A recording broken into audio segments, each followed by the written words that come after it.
Okay, the dream is coming together. I checked this. I was pushing everything up as far as I could because I'm going to have this ugly gap here anyway, and I want to be able to slide this in and out. That was just my screwdriver falling off the end. That is more stuff falling off the end. This is all smooth. Everything's cool there. So that was something I was a little worried about. All good. This gap will serve a purpose because I can bring in stuff like this and not having it wrap around the rack. And now let's get this all cabled up. So it's a little awkward with the layout of these particular switches. So you can start with these short cables at first, and I really like these thin patch cables. Highly recommend these. But eventually, you know, it's just not going to reach, and so you have to use longer ones to get the rest of the way, but it ends up looking pretty good. So I'm going to wire all this up.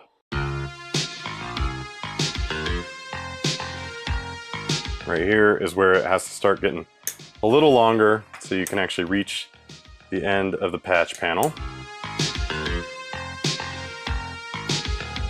And there we go. That is looking really good. We'll do the same thing for this guy finally, and he'll be officially always connected.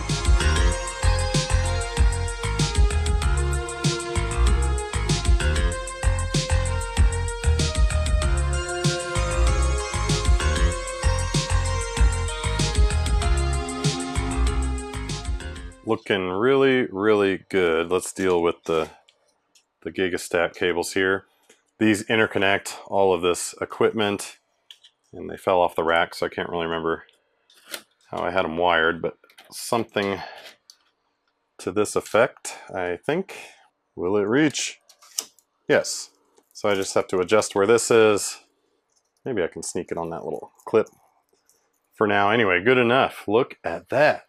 That is nice looking. Oh yeah, that is looking awesome. I've got all the back wired in with the power and the remote management stuff. We of course have this gap, but it's useful. And look at all the room for activities in here. I can get my hand in here, plug in any cable I need to into the patch panel. I've got everything wired back up. Let's power this stuff up so we can get a TFTP server and get back to the point of this video. Everything is coming online here. With all that out of the way, let's see if we can save this router. This is an Ubuntu VM that I have set up as a TFTP server. You can find tons of tutorials online about how to set up various TFTP servers from beginner to advanced. Mine's somewhere in the middle. And this is the folder that is serving all the files over TFTP. The 2600 iOS bin files start with C2600. Here's all the ones I've got in there. I think we're going to go with this one. This is iOS 12.2. So we're going to try to get this thing on here. We need to know the IP address of this. This thing is on the retro rack on a 10.0.0 network. So let's do an IPA, and it is sitting at 10.0.0.105. So I'll remember that. Back over in ROMmon on the 2600, we're going to issue a set. And remember, all this stuff has already been set up. We need to point this at my network and the file we would like to transfer from that TFTP server I was just showing you. Here are the values we're going to use. We're going to set the IP of the router, the 2600 in this case. I know this .106 is available, the default gateway, the TFTP server, this 105 is the VM we were just looking at, which is hosting this TFTP file, the copy of iOS we're going to hope works on this thing. So I'll get these entered in just like that, and I hope if we do another set, maybe that's fine. So I'm using the uppercase.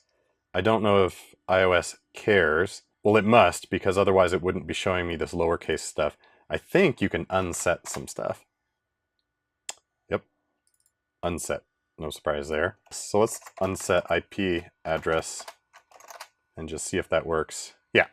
Okay, I'm going to unset all the old variables. Did that. Let's issue a set. Now we just have our stuff. Maybe that's what tripped up the last guy that was trying to do this, is maybe they do need to be uppercase. I don't know.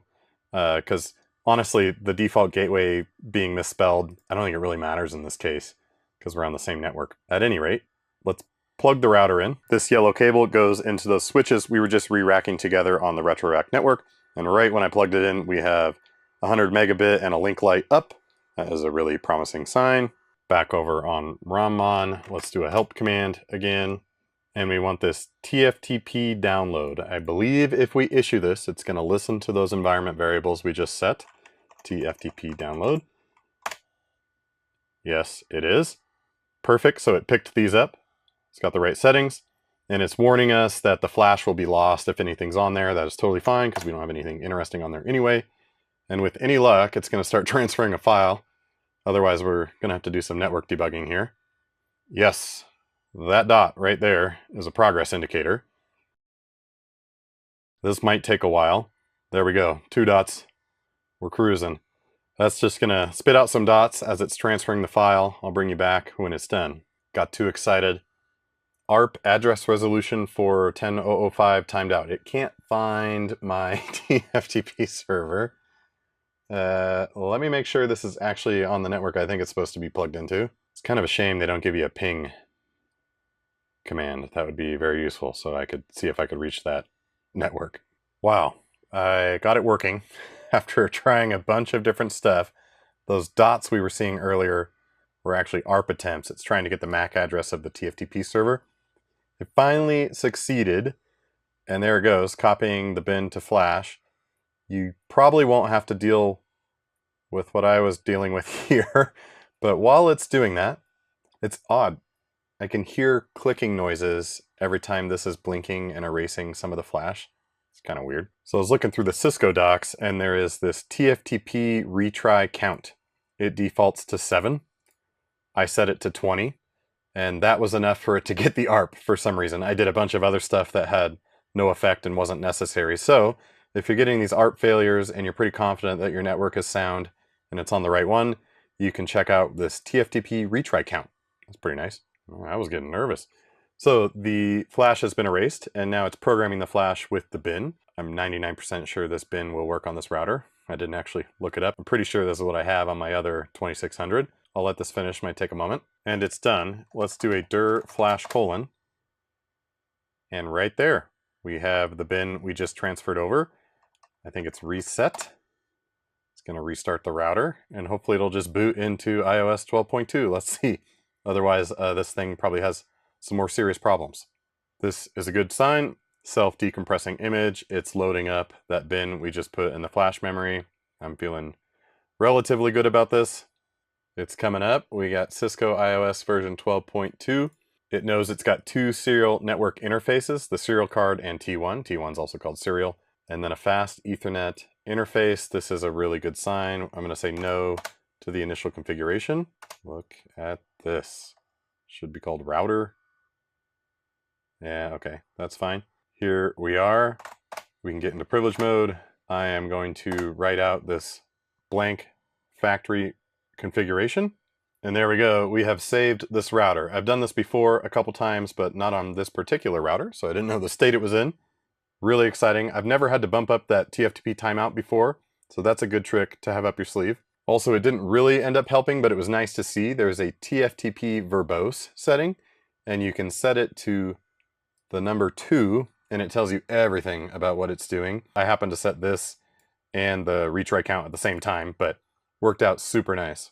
I think I said we'd take a look at the Modularity Cafe website they were advertising on that sticker on the lid. And here it is from 2001, an absolute beauty. They're going for this cafe motif. We've got this guy serving what appears to be a network appliance. Today's specials, let's look at that. Currently working on new quarterly special, okay. Nothing here in 2001. This Modularity Cafe flash demo is not archived. I am sad to say. I looked all over the site to see if it had been